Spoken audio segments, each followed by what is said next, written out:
Hello guys, ഉപ്പും മുളകും പുത്തൻ വിശേഷങ്ങളിലേക്ക് എല്ലാ കൂട്ടുകാർക്കും സ്വാഗതം. അങ്ങനെ നമ്മുടെ ഉപ്പും മുളകിൽ എല്ലാവരും പുതിയതായി വന്നുകൊണ്ടിരിക്കുകയാണല്ലേ. നമ്മുടെ സിദ്ധുവളിയും പുതിയ സിദ്ധുവളിയും വന്നു.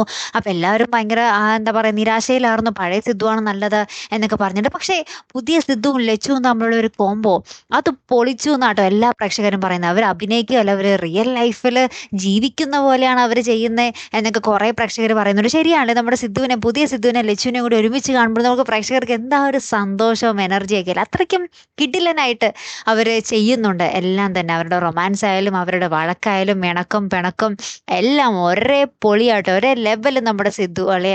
അല്ലേ, നിങ്ങളുടെ അഭിപ്രായം ഒന്ന് കമന്റ് ചെയ്യണേ. നമ്മുടെ പുതിയ സിദ്ധു പൊളിച്ചില്ലേ? പഴയ സിദ്ധുവിനേലും അടിപൊളി നമ്മുടെ പുതിയ സിദ്ധു അല്ലേ? ഒന്ന് കമന്റ് ചെയ്യണേ.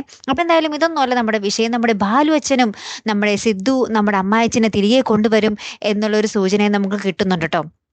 അപ്പൊ നമ്മുടെ ബാലുവച്ചൻ നമ്മുടെ പഴയ ബാലുവച്ചൻ തന്നെ ആയിരിക്കും. ഇപ്പൊ പഴയ ബാലുവച്ചനും പഴയ നീലോമ്മയും ഈ പരമ്പരയിലേക്ക് വരത്തില്ല എന്നതൊക്കെയാണ് നമുക്കറിയാൻ സാധിച്ചത്. അപ്പൊ എന്തായാലും ബാലുവച്ചൻ തിരികെ വരുന്നു എന്ന് പറയുമ്പോൾ ഇനി നമ്മൾ പുതിയ ബാലുവച്ചനാകുമോ വരാൻ പോകുന്നത്? അങ്ങനെയാണെങ്കിൽ ഈ ബാലുവച്ചനായിട്ട് അഭിനയിക്കാൻ ആരായിരിക്കും കൂടുതൽ യോഗ്യതയായിട്ടുള്ളത്? എന്തായാലും നമ്മുടെ ബാലുവച്ചന് പകരം ബാലുവച്ചൻ മാത്രം എന്ന് നമുക്കറിയാം അല്ലേ കൂട്ടുകാരെ. എന്നിരുന്നാൽ കൂടിയും പുതിയ ബാലുവച്ചനായിട്ട് ആർക്കെങ്കിലും അവസരം കൊടുക്കുകയാണെങ്കിൽ അതാരായിരിക്കും? നമ്മുടെ പഴയ ബാലുവിനേലും കിടിലനായിട്ട് ചെയ്യുന്നത് ആരായിരിക്കും?